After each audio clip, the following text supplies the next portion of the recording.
नमस्कार, news line में आप सभी दर्शकों का स्वागत है। अभी तक की तमाम छोटी बड़ी खबरों के साथ मैं हूं रूपा गुप्ता। तो खबरों को विस्तार से जानने से पहले आइए नजर डालते हैं सुर्खियों पर।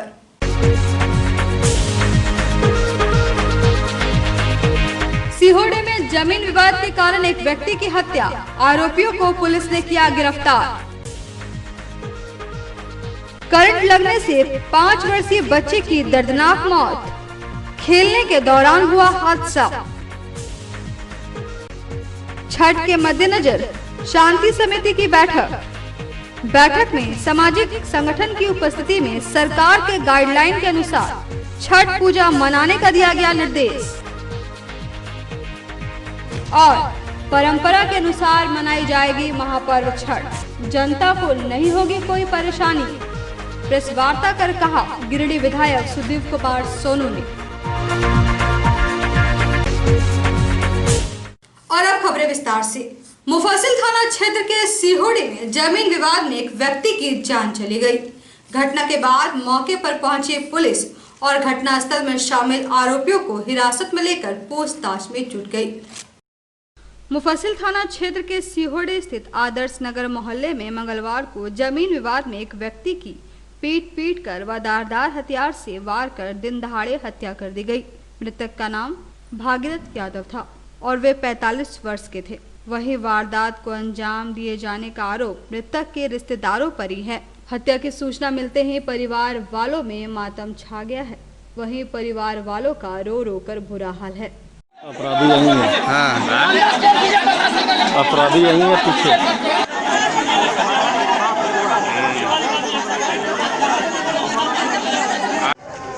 आरोपी 5 लोग सब अरेस्ट हो गए। कैसे नहीं होगा? हो जाएगा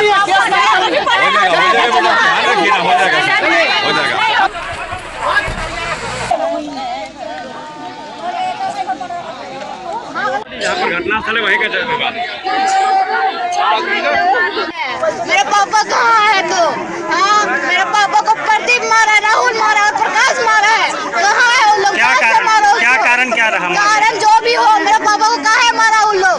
समझाने के लिए जाएगा आदमी, उसका जान मारेगा उन लोग। हाँ, कितना हिम्मत हो गया, निकालिए उनको बाहर। हाँ, कहाँ है मेरे पापा को लौटा पाएंगे आप लोग। इधर घटना की सूचना मिलते ही एसडीपीओ अनिल सिंह, थाना प्रभारी रत्नेश मोहन ठाकुर, नगर थाना प्रभारी आरएन चौधरी और डीएसपी संतोष मिश्रा दलबल के साथ घटनास्थल पर पहुंचे। वहीं आरोपी राहुल कुमार, प्रदीप कुमार, प्रकाश कुमार समेत 4 व्यक्ति और 2 महिला को हिरासत में लेकर पूछताछ किया जा रहा है। आपस में रिश्तेदार भी है, जमीन विवाद को लेकर के इन लोग का आपस में झगड़ा हुआ।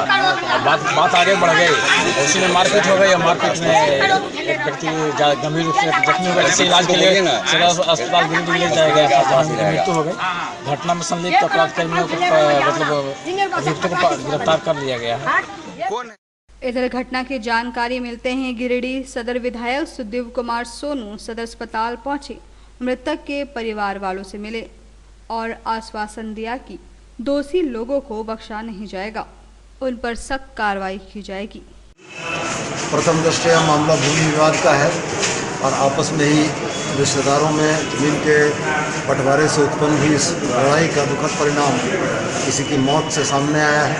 पीड़ित परिवार के प्रति मेरी संवेदनाएं और प्रशासन के पदाधिकारियों से आग्रह रहेगा कि न्याय मिले, पीड़ित पक्ष को न्याय मिले और जो दोषी हैं उनके विरुद्ध समुचित कानूनी कार्रवाई हो। बिजली विभाग की लापरवाही के कारण एक बच्चे की दर्दनाक मौत हो गई। घटना डुमरी थाना क्षेत्र के जुल्हाड़ी गांव की है। मिली जानकारी के अनुसार बच्चा घर के बाहर खेल रहा था, तभी 220 वोल्ट तार के चपेट में आने से उसकी मौत हो गई। बिजली विभाग की लापरवाही के कारण एक बच्चे की दर्दनाक मौत हो गई। घटना डुमरी थाना क्षेत्र के जुल्हाड़ी गांव की है। बताया जाता है कि बच्चा घर के बाहर खेल रहा था, तभी 220 वोल्ट तार के चपेट में आने से उसकी मौत हो गई। हालांकि परिजनों ने उसे उठाकर रेफरल अस्पताल लाया, जहां बच्चे को डॉक्टरों ने मृत घोषित कर दिया। घटना के बाद परिजनों का रो रो कर बुरा हाल है।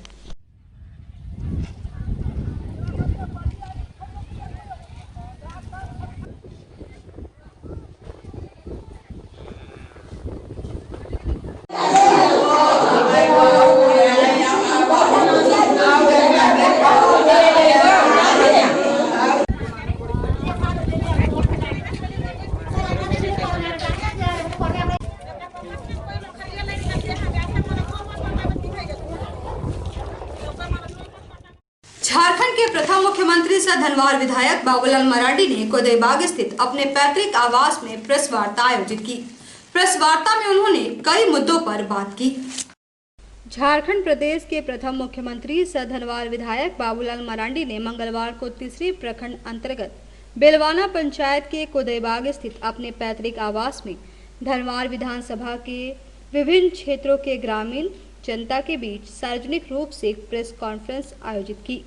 इस दौरान उन्होंने कहा कि झारखंड की वर्तमान सरकार ने चारों तरफ सिर्फ लूट ही लूट मची है। उन्होंने कहा कि हेमंत सरकार के कार्यों से जनता खुश नहीं है, लंबे समय तक सरकार नहीं चलेगी।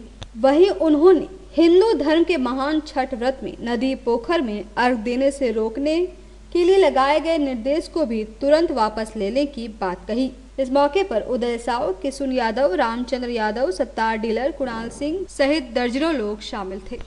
और उसमें माइक से प्रचार करा रहा था कि तालाब में या नदी में ऐसा कोई छठ नहीं करे, लोग अपना अपना घर में लोग करें। तो लगा कि भाई सरकार का ये बिल्कुल तुगलकी प्रमाण है। आज मैंने अखबार में देखा कि शायद सरकार पुनर्विचार कर रही है, क्या कर रही है। देखे कि सरकार के जो पार्टी के भी उनके विधायक या उनके लीडर्स हैं, वो लोगों ने भी मुख्यमंत्री को जा कर के आवेदन दिया है पुनर्विचार करने के लिए। थोड़ी अफसोस होता है यह देख करके कि सरकार किस प्रकार से निर्णय लेती है, जन भावनाओं का भी ख्याल नहीं रखती है। कल जिस प्रकार से लोग भिन्न भिन्न संगठन के लोग रांची के सड़कों पर लोगों ने विरोध प्रकट किया, तो हम यही कहेंगे कि भाई सरकार को मौज की लड़ाई नहीं बनानी चाहिए। ये ठीक है, हम सब लोग जानते हैं कोरोना है, सोशल डिस्टेंस लोग मेंटेन करें और करना भी चाहिए, लेकिन नदी में लोग नहीं करे, तालाब में लोग नहीं करे, पोखर में लोग नहीं करे, तो फिर घर में करें। तो इस प्रकार के जो आदेश है उसको सरकार को वापस लेना चाहिए, क्योंकि जन भावनाओं का हर हमेशा ख्याल रखना चाहिए। क्योंकि इसी वक्त कई चुनाव हुआ, उपचुनाव भी हुए, हम ही लोग गए थे और सरकार के लोगों ने भी बड़े बड़े मीटिंगें की, सब सावधानी बरतते हुए। अभी बिहार का तो पूरा इलेक्शन ही हुआ है और फिर सरकारी स्तर पर भी चुनाव जीतने के बाद जिस प्रकार से लोगों ने जुलूस और उसका उत्सव मनाया, खुशी मनाई, तो हमें लगता है कि ये जो सरकार के जो फरमान है ये गलत है और सरकार इसको वापस लेनी चाहिए, उसको मौज की लड़ाई नहीं बनानी चाहिए। क्योंकि पूरे प्रदेश में एक प्रकार से जो समाज है वो उद्वेलित है और सरकार को इसको तत्काल, यानी अब तो समय भी नहीं है, तो आज उसको वापस लेनी चाहिए सरकार। महापर्व छठ पूजा के मद्देनजर शास्त्री नगर छठ घाट की साफ सफाई युद्ध स्तर पर की जा रही है। गड्ढों में मिट्टी का मोरम भी डाला जा रहा है। छठ महापर्व को देखते हुए छठ घाटों की साफ सफाई जोर शोर से चल रही है। इस दौरान शास्त्री नगर छठ घाट में छठ व्रतियों के लिए नदी के ऊपर पैदल पथ बनकर तैयार है। वहीं घाट के आसपास साफ सफाई की जा रही है। इस दौरान शास्त्री नगर छठ घाट समिति के अध्यक्ष रंजे बख्तियार ने कहा कि हर साल की तरह इस साल भी शास्त्री नगर छठ घाट समिति के द्वारा और नगर निगम के सहयोग से साफ सफाई का काम किया जा रहा है। छठ घाट के आसपास जहां भी गड्ढे हैं वहां मिट्टी का मोरम डाला जा रहा है। गिरिडीह विधायक सुदीप कुमार सोनू के सहयोग से हाई पावर लाइट भी लगाया जा रहा है, जिसका उद्घाटन छठ पूजा के दिन होगा, जिससे यहां आने वाले छठ व्रतियों को काफी सुविधा होगी। इस दौरान ओंकार सिन्हा ने कहा कि घाट पर आने वाले सभी क्षेत्रवासियों से अनुरोध है कि मास्क लगाकर आएं। इस बाबत माले नेता राजेश सिन्हा ने कहा कि बालू उठाव के कारण छठ घाट की स्थिति काफी खराब हो गई है। प्रत्येक वर्ष के बाद 30 वर्ष भी शास्त्री नगर छठ घाट पर पूरी तैयारी बहुत 10-15 दिन से हम लोग सब लगे हुए हैं। नगर निगम का टीम पूरा पुल का जो निर्माण वो कर दिया गया है ताकि श्रद्धालु को आने जाने में किसी प्रकार का दिक्कत नहीं हो। और भी साज सजावट के जितने भी काम है वो कंप्लीट 90% कंप्लीट कर दिया गया है। और विधायक जी के द्वारा एक हाई मास्क लाइट भी दिया गया है, वो भी परसों उसका ओपनिंग है। हम लोग निवेदन किए थे उनसे कि नदी में भी हाई मास्क लाइट दे दिया जाए, विधायक जी ने उसको पूरा किया है। इसके लिए हम लोग समिति की ओर से उनको धन्यवाद देते हैं। इसके लिए शास्त्री नगर अमित बर्दिया छठ घाट में आप सबों का अभिनंदन है। मैं शास्त्री नगर छठ घाट से अपील करना चाहता हूं कि जो भी श्रद्धालु गंदगी वगैरह साफ सफाई करने में सहयोग कर रहे हैं, मुझसे अपील करता हूं कि आप सभी लोग छठ घाट में आके कुछ समय देकर ध्यान देकर सफाई करावें। नगर पालिका का पर्याप्त सहयोग रहा और रहता रहा। मैं आप सभी छठवर्तियों से, आने वाले छठवर्तियों से मैं अपील करता हूं, शास्त्री नगर छठ घाट पे जो भी छठवर्ती आवे अपने साथ मास्क और सैनिटाइजर का उपयोग करते हुए आएँ। इसके लिए मैं सभी छठवर्तियों को धन्यवाद देता हूं। छठ घाट है, बहुत तरीके से काम किया जा रहा है और पहले से ही जो समिति है वो बेहतर तरीके से काम है। मेन यहाँ प्रॉब्लम जो होता है कि आसपास का जितना गंदगी है वो नाला का पानी इस नदी में आता है, जिसके बारे में कई बार नगर निगम को कहा गया है कि उस तरीके से उसको बेहतर तरीके से किया जाए। साथ ही साथ जो ट्रैक्टर वाले जो है बालू का इतना उठाव करते हैं कि जो आप देखते होंगे कि पहले यहाँ चारों तरफ बालू रहता था, अभी क्या है कि वो सब पत्थर है बिना टेंडर का, माने लूटो सिस्टम है। और पचम्मा थाना परिसर में मंगलवार को छठ पूजा के मद्देनजर शांति समिति की बैठक हुई। इस मौके पर सरकार द्वारा जारी कोविड-19 की गाइडलाइन को ध्यान में रखते हुए छठ महापर्व मनाने को लेकर लोगों को दिशा निर्देश से अवगत कराया गया। छठ पूजा को शांतिपूर्ण संपन्न कराने को लेकर शांति समिति की बैठक आयोजित की गई। बैठक में सामाजिक संगठन के साथ कई प्रशासनिक अधिकारी भी मौजूद रहे। लोक आस्था का पर्व छठ को लेकर गिरिडीह सीओ रविंद्र सिंह, इंस्पेक्टर सहदेव प्रसाद और पचम्मा थाना प्रभारी नीतीश कुमार ने गृह मंत्रालय के आदेश का अनुपालन कराने को लेकर चर्चा की। थाना प्रभारी नीतीश कुमार ने बताया कि पर्व को शांतिपूर्ण संपन्न कराने को लेकर शांति समिति की बैठक की गई है। बैठक में एसआई अभिमन्यु, एसआई उमेश सिंह, मुखिया निर्मल प्रसाद वर्मा, मुखिया ठाकुर दास, वार्ड पार्षद सिराज अंसारी, मुखिया रामचंद्र दास, वार्ड पार्षद अशोक रजक, सांसद प्रतिनिधि सुरेंद्र यादव, समाज सेवी मोहम्मद साजिद, समाज सेवी मुस्लिम अंसारी समेत कई लोग मौजूद थे। सरकार का गाइडलाइन है और सरकार आप चुनते हैं, आपके जनप्रतिनिधि सरकार बनाते हैं, इसलिए आप जवाबदेही, आप सरकार हैं, हम लोग सेवक हैं, इसलिए हम लोग को सेवा करने का मौका दीजिए। और जो मुखिया जी जो बातों का उजागर किए हैं उस पर पूरी तन्मयता से पुलिस ध्यान देगी।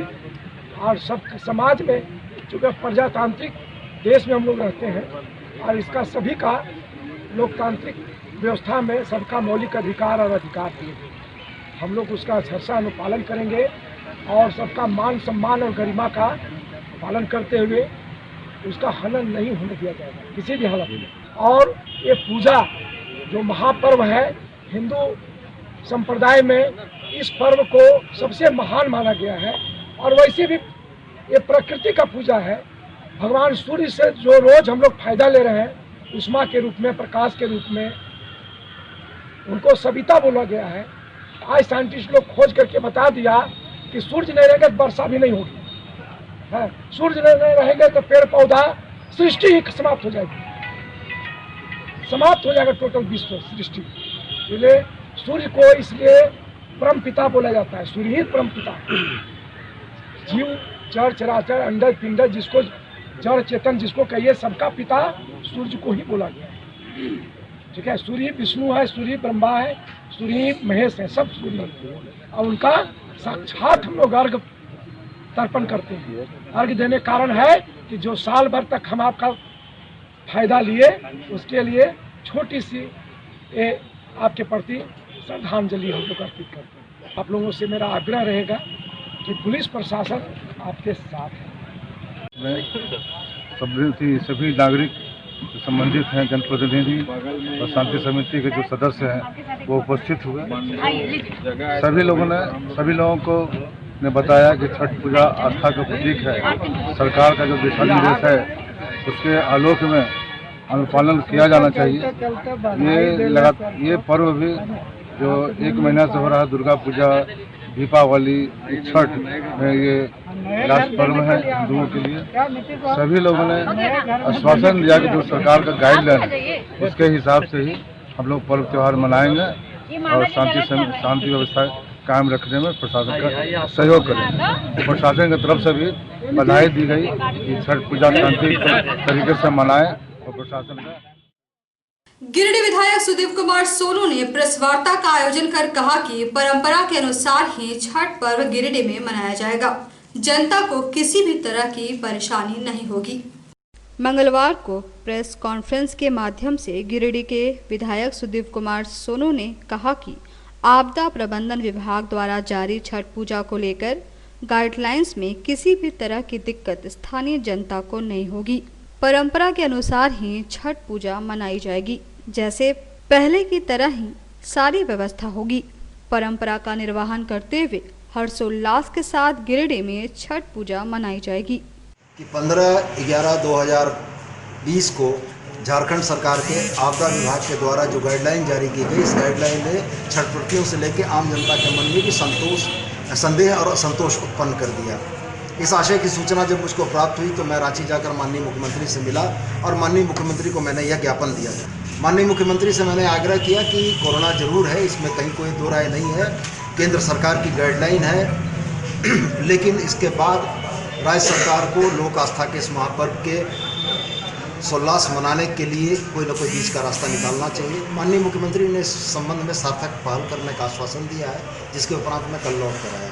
मैं आपके माध्यम से गिरिडीह की जनता को ये बहुत स्पष्ट कर देना चाहता हूँ कि कानून की अनुपालना अपनी जगह पर है, निश्चित रूप से कानून की अनुपालना होनी चाहिए और होगी, लेकिन लोक आस्था के इस पर्व को जिस तरीके से परंपरा पूर्वक मनाया गया है, नदी के घाटों पर जिस तरीके से सूर्य भगवान को अर्घ्य देकर इस पूजा की परंपरा रही है, वो परंपरा अक्षुण्ण रहेगी और इसका पूरा का पूरा ख्याल रखा जाएगा कि किसी की भी धार्मिक भावनाएं आहत होने का कोई प्रश्न न उठे।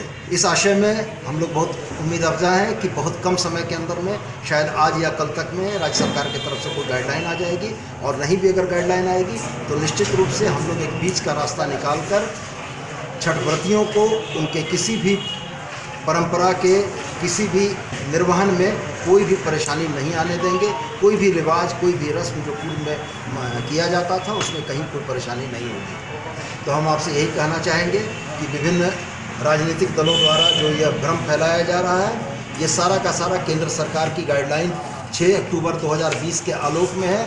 पड़ोसी राज्य बिहार ने पूर्णतया नदी में छठ के पूजन पर रोक लगाई है, लेकिन हम लोग लोकप्रिय सरकार हेमंत बाबू की यह चाहती है कि केंद्र सरकार के गाइडलाइन और झारखंड की ज़मीनी हकीकतों के बीच के फासले को तय किया जाए, कम किया जाए और ऐसी स्थिति बनाई जाए कि जनता का विश्वास भी कायम रहे और कानून की अवपालना हो सके। और मैं पुनः आपके माध्यम से गिरिडीह की जनता को आश्वस्त करना चाहता हूँ कि छठ सोल्लास मनेगा, परंपरा पूर्वक मनेगा, इसमें आने वाली तमाम अड़चनों को हम लोग दूर करेंगे। केंद्रीय चित्रगुप्त महापरिवार पूजा समिति द्वारा मंगलवार को चित्रगुप्त भगवान की प्रतिमा का विसर्जन धूमधाम से किया गया। मौके पर कई लोग मौजूद थे। केंद्रीय चित्रगुप्त महापरिवार पूजा समिति के द्वारा कलम दवात के देवता चित्रगुप्त भगवान की बड़े ही धूमधाम से पूजा अर्चना कचहरे स्थित वकालत खाना में की गई। वहीं मंगलवार को भगवान चित्रगुप्त की प्रतिमा का विसर्जन भी बड़े ही धूमधाम से किया गया। मौके पर समारोह में अध्यक्ष चुन्नूकांत, शिवेंद्र सिन्हा, त्रिभुवन दयाल, नीलू सिन्हा, सिंकू सिन्हा, टिंकू सिन्हा सहित कई अधिवक्ता मौजूद थे।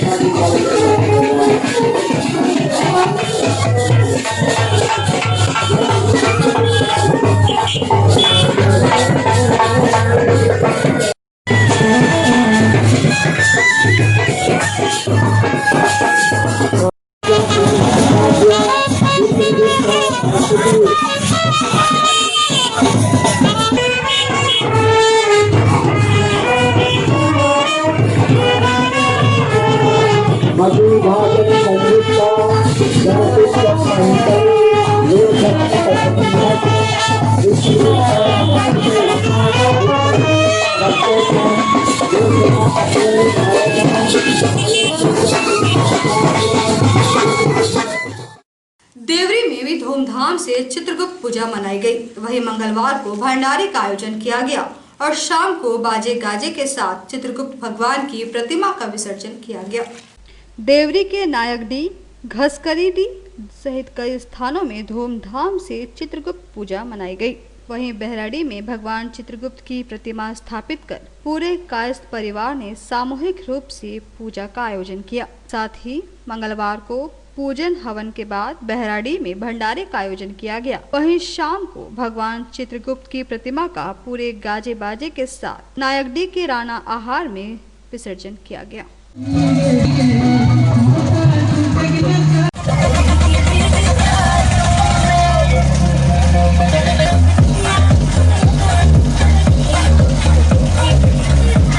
सीहोड़ी कॉलेज के समीप पवित्री हॉस्पिटल का उद्घाटन सोमवार को किया गया। इस मौके पर कई गणमान्य मौजूद थे। सीहोड़ी कॉलेज मोड़ के समीप पवित्री हॉस्पिटल का उद्घाटन सोमवार को किया गया। हड्डी रोग विशेषज्ञ डॉक्टर रितेश कुमार ने पूजा अर्चना कर हॉस्पिटल की शुरुआत की। मौके पर डॉक्टर रितेश कुमार ने कहा कि हॉस्पिटल के खुलने से अब गिरिडीह वासियों को हड्डी से संबंधित बीमारी के इलाज के लिए कहीं बाहर जाना नहीं पड़ेगा। लोग अब आसानी से इस हॉस्पिटल में इलाज करवा सकते हैं। मौके पर अधिवक्ता संघ के महासचिव चुन्नूकांत, सिंकू सिन्हा, टिंकू सिन्हा, अवधेश सिन्हा, वीरेंद्र मेहता सहित कई लोग मौजूद थे। नमस्कार। आज चित्रगुप्त पूजा के पावन दिन के अवसर पर मैं गिरिडीह के सभी लोगों का अभिनंदन करता हूं और आज के ही दिन हमने अपने हॉस्पिटल का पूजन किया है। एक्चुअली पूजन करने का प्लानिंग हमारा 3 दिन पहले का था, लेकिन घर में कुछ इमरजेंसी हुई। मेरी मम्मी को हार्ट अटैक आया था, जिसके वजह से ये सारा प्लान हमें डिले करना पड़ा। लेकिन हाँ, इस डिले के वजह से कुछ चीज़ें अच्छी होने वाली है, जिसके प्रति मैं गिरिडीह के शहर वासियों को आश्वस्त करना चाहूँगा। मेरा अस्पताल शुरू तो ऑर्थोपेडिक सेंटर के रूप में होगा, लेकिन मैं धीरे धीरे इसे ग्रेजुअली डेवलप करने वाला हूँ एक अच्छा मल्टी स्पेशलिटी सेंटर के रूप में। और भविष्य में मेरा पूरा प्रयास होगा कि यहाँ पर मैं कार्डियक केयर भी ला पाऊँ, ताकि लोगों को अपनी जान बचाने के लिए बाहर न जाना पड़े। आज गिरिडीह के लोगों के लिए दोहरे खुशी का दिन है। एक तो अक्षरों के देवता, ज्ञान देवता भगवान चित्रगुप्त का पूजा महोत्सव है, इसका तो उत्सव है ही। और गिरिडीह के लोगों के लिए एक विशेष खास का दिन इसलिए हम इसको मानते हैं कि यहाँ के प्रसिद्ध हड्डी रोग विशेषज्ञ डॉक्टर रितेश कुमार सिन्हा ने पवित्री हॉस्पिटल की स्थापना की है और आज उसका पूजन था। निसंदेह जो हॉस्पिटल अभी हम लोग देख करके चारों तरफ से जो आए हैं, और डॉक्टर साहब से जो मेरी बात हुई है, अभी उनकी भविष्य की योजना है, तो आने वाले दिन में ये हॉस्पिटल गिरिडीह के लिए एक एसेट होगा। हम लोग आए दिन देखते हैं थोड़ा सा क्रिटिकल अगर पोजीशन हो जाता है किसी मरीज का, तो सामान्य तौर पर जो मध्यम वर्ग के लोग हैं, निर्धन लोग हैं, जो बाहर बड़े अस्पताल में जाना उनके लिए एक तो पैसे की कमी हो जाती है, दूसरा समय की भी बात होती है। तो ऐसे में ये हॉस्पिटल गिरिडीह के लिए एक धरोहर होगा और यहाँ की जो स्वास्थ्य सेवाएं निश्चित रूप से हम मानते हैं उसमें एक बड़ा पिलर साबित होगा ये पवित्री देवी हॉस्पिटल। हम आपके चैनल के माध्यम से डॉक्टर रितेश सिन्हा को, उनकी पूरी टीम को, उनके माता पिता को बहुत शुभकामना देना चाहते हैं और ये हम ईश्वर से भी कामना करते हैं कि बहुत ही पवित्र दिन पे इसकी शुरुआत होने जा रही है। तो आने वाले दिनों में ये हॉस्पिटल यहाँ के स्वास्थ्य सेवाओं के लिए एक बेहतर संस्थान साबित होगा, ये मेरा निश्चित विश्वास है। सदर प्रखंड के गादी से रामपुर स्थित दीवान टोला गांव में हाई टेंशन तार खींचे जाने का भाकपा माले ने विरोध किया है। इस संबंध में माले ने मंगलवार को एक बैठक की। बैठक में कई लोग मौजूद थे। सदर प्रखंड के गादी से रामपुर स्थित दीवान टोला में भाकपा माले की एक बैठक हुई। बैठक में रेतों की जमीन के ऊपर से फैक्ट्री के लिए जबरन हाई टेंशन तार खींचे जाने का विरोध किया गया। इस बाबत पार्टी के राज्य कमेटी सदस्य राजेश कुमार यादव व गिरिडीह विधानसभा के प्रभारी राजेश सिन्हा ने कहा कि गरीबों के पुश्तैनी जमीन को बर्बाद करने की साजिश की जा रही है। बैठक के दौरान पीड़ित परिवारों के अलावा दूसरे ग्रामीणों ने भी पूंजीपतियों द्वारा मनमानी किए जाने की बात कही। ग्रामीणों की बातों को सुनने के बाद माले नेताओं ने उन्हें पार्टी की ग्राम कमेटी का गठन कर अपने हक, अधिकार तथा मान सम्मान की लड़ाई लड़ने की अपील की। इधर भाकपा माले ने बैठक के बाद जिला पुलिस प्रशासन से दीवान टोला में गरीब ग्रामीणों की शिकायत को संज्ञान लेने की मांग की। बैठक में जय कृष्ण राय, गंगा माली, छोटू रवानी, सिकंदर रजवार, प्रेम रजवार, चुकानंद रजवार, प्रदीप राय, लाल मोहन राम, क्रांति देवी, मीरा देवी, मीना देवी, उर्मिला देवी, प्रमोद रवानी, बैद्यनाथ रजवार, डीलो रजवार, पिंटू रजवार, संदीप राम, अनंत कुमार राय सहित कई लोग मौजूद थे। ये मुफस्सिल थाना क्षेत्र के गादी श्रीरामपुर दीवान टोला में ग्रामीणों की अभी एक बैठक हुई है। बैठक का विषय है कि यहाँ गरीबों की ज़मीन पर यहाँ एक कोई प्लांट एक बैठ रहा है किसी केजरीवाल साहब का, और वो केजरीवाल जी जो हैं अपने और अपने गुरुओं के जरिए जबरन इनकी ज़मीन पर हाई टेंशन तार ले आना चाह रहे हैं। इनकी स्थिति यह है कि इनके पास उस ज़मीन के सिवा और ऐसा कोई साधन नहीं है कि जिनका जीविकोपार्जन हो सके। वो उस ज़मीन पर एक छोटा अभी दुकान भी अपना चला रहे हैं, और इस तरीके से पूरा इनका ज़मीन पर जबरन हाई टेंशन तार बिना इनके इजाज़त के ले आने की कोशिश हो रही है, जिसका इन लोगों ने विरोध किया। विरोध करने के बाद कोई सुजीत सिंह नाम का कोई आपराधिक प्रवृत्ति का व्यक्ति है जो आ करके इन लोगों को धमकी दिया है कि यदि तुम लोग कंपनी के रास्ते में आओगे तो तुम लोग को यहीं पर मतलब सबक सिखाने के बाद हम लोग ये काम करेंगे। इन लोगों ने पुलिस प्रशासन में भी कंप्लेन किया, लेकिन ताज्जुब है कि प्रशासन के लोग उल्टा इन लोगों से सवाल करते हैं कि क्या आप लोग कंपनी से सकिएगा, उल्टा इनसे ये सवाल करते हैं। प्रशासन भी एक तरह से कहीं न कहीं से कंपनियों की तरफ से खड़ा होकर के ग्रामीणों के खिलाफ बात कर रहा है। हम इसमें मांग करते हैं जिले के पुलिस पदाधिकारियों से कि वो इस स्थिति का संज्ञान लें, और यहाँ इनकी ज़मीन पर जबरन जो हाई टेंशन तार ले आने की बात है ये बिल्कुल गलत है। उनका तार ले आने का दूसरा विकल्प मौजूद है, चाहे वो केबल का तार या चाहे अंडरग्राउंड तार ले जाएं, लेकिन गरीब के जान जोखिम में डाल के उनके जीविकोपार्जन के साधन को बाधित करके मनमाने तरीके से और गुंडे गुर्गों के बल पर इस तरह से तार खींचने का इजाज़त ग्रामीण नहीं देंगे। इसका एक डिसीजन हुआ है और हम ये मांग करते हैं कि इस तरह की कार्रवाई पर रोक लगे, अन्यथा हमारी पार्टी भाकपा माले पूरा जोर लगा करके हम लोग ग्रामीणों के पक्ष में खड़ा रहेंगे। किसी भी कीमत पर कंपनियों की मनमानी हम लोग चलने नहीं देंगे। इस भाकपा माले के तरफ से हम लोग गादी श्रीरामपुर दीवान टोला में बैठे हैं। यहाँ पे जो भी ग्रामीण है उनके ज़मीन को एक तरह से लूट खसोट तो करते ही हैं लोग, यहाँ के जो भी पूंजीपति लोग हैं। साथ ही साथ क्या कर रहे हैं कि जो बगल में भी इनका ज़मीन है, जो एकदम एक ही ज़मीन बचा हुआ है, बिना इजाज़त के एकदम ऊपर से तार ले जा रहे हैं। मतलब जैसे लगता है कि उनके बाप का राज चलता है। दूसरा, प्रशासन जो यहाँ पे है पिकेट वाले, उनका इधर चारों तरफ एक तरह से समझ लीजिए कि फैक्ट्री के एक तरह से वही काम कर रहे हैं। उनको जब भी शिकायतें की जाती हैं तो वो उल्टा फैक्ट्री के तरफ से वो इधर लोगों को धमकाते हैं। दीवान टोला में भाकपा माले के द्वारा एक बैठक की गई, जिसमें सभी ग्रामीणों ने सहमति जताई कि ये अन्याय एक आदमी के साथ जो हो रहा है सो बिल्कुल अन्याय है। हाई टेंशन तार कदापि हम लोग पास होने नहीं देंगे। इसके लिए जितना तरह का भी लड़ाई लड़ना होगा लड़ेंगे, और ज़मीन जो है जीविकोपार्जन का साधन मात्र एक ही वही बचा हुआ है, जिसके चलते जो है सो लड़ेंगे। तो आज के इस बुलेटिन में बस इतना ही। हम फिर मिलेंगे अगले बुलेटिन में कुछ और खबरों को लेकर। तब तक ले दीजिए हमारी पूरी टीम को इजाजत। नमस्कार।